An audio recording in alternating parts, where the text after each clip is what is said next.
আসসালামু আলাইকুম। সবাইকে স্বাগত জানাচ্ছি। আমি engineer Mohammad Ikramul Islam, perfect building design and কনসালটেন্সির পক্ষ থেকে। বেশ কয়েকদিন আগে আমরা ঢাকাতে একটি সাইট পরিদর্শন করি। সেখানে কনস্ট্রাকশন সাইটে বেশ কিছু অসঙ্গতি থাকায় মালিক পক্ষ আমাদেরকে আমন্ত্রণ জানায় সাইট ভিজিট করার জন্য এবং হ্যামার টেস্ট করে দেওয়ার জন্য।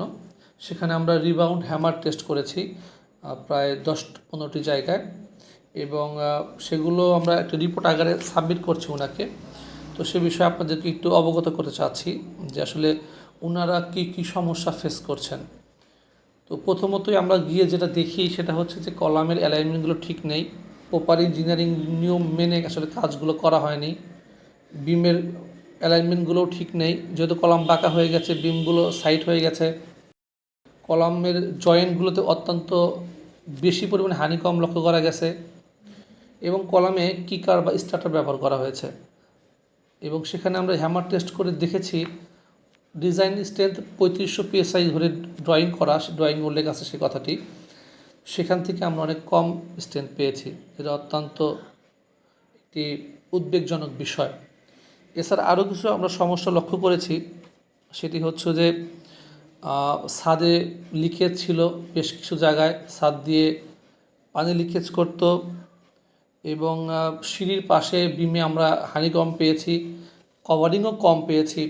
তো ইত্যাদি নানাবিধ সমস্যা সেখানে আমরা লক্ষ্য করি। তো সেগুলোই একটা সামারি আকারে আমরা মালিককে অবহিত করছি যে ওনার কী সমস্যা ছিল। যেমন এটা যদি দেখাই, আমরা একটা স্ল্যাবে রিডিং নিয়েছিলাম, সেখানে আমরা 3227 PSI পেয়েছি, যেটা আসলে ডিজাইন PSI ছিল প্রায় 3500। ভালোও পেয়েছি, বেশ কিছু জায়গায় ভালো পেয়েছি, এটা প্রায় 4500-র মতো পেয়েছি। আমি যদি খারাপগুলো একটু দেখাই, আসলে খারাপগুলোই তো মেইন সমস্যা, ভালোটা তো ভালোই, অসুবিধা নাই।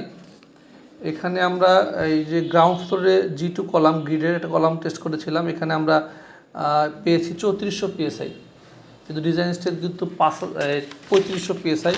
তো এই বিষয়গুলো আসলে আমাকে খুবই ব্যথিত করেছে। এবং অন্য জায়গায় ভালো পেয়েছি, 4500, 5000 পর্যন্ত পেয়েছি আরও বেশ কিছু জায়গায়। আরেকটা জায়গা আমরা করেছিলাম সিঁড়ি ল্যান্ডিংয়ে আমরা এখানে মাত্র 2500 PSI পেয়েছি, যেটা ডিজাইন স্ট্রেংথ 3500 PSI, 1000 PSI কম পেয়েছি।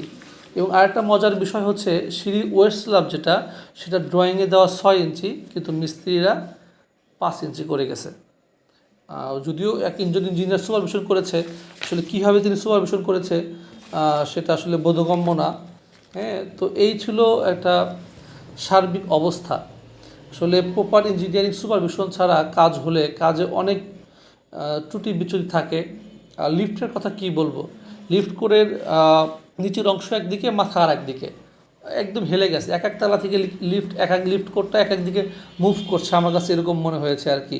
কলামগুলো ডিসপ্লেসমেন্ট হয়ে গেছে, কলামের মধ্যে দিয়ে তাকালে এ পাশ থেকে ওই পাশে আকাশ দেখা যায়।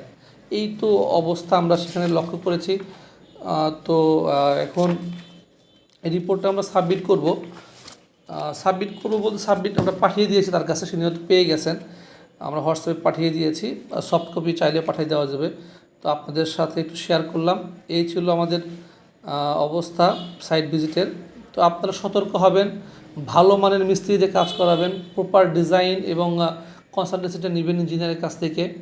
ইঞ্জিনিয়ারকে পর্যাপ্ত সাইট ভিজিট করাবেন যাতে কাজগুলো সঠিকভাবে হয়, ভুলভ্রান্তি না হয়, এবং কারোরই স্বপ্নের বাড়ি ঝুঁকিপূর্ণ না হোক, এটাই আমাদের প্রত্যাশা। সবাইকে ধন্যবাদ জানিয়ে আমি শেষ করছি। আসসালামু আলাইকুম ওয়া রাহমাতুল্লাহ।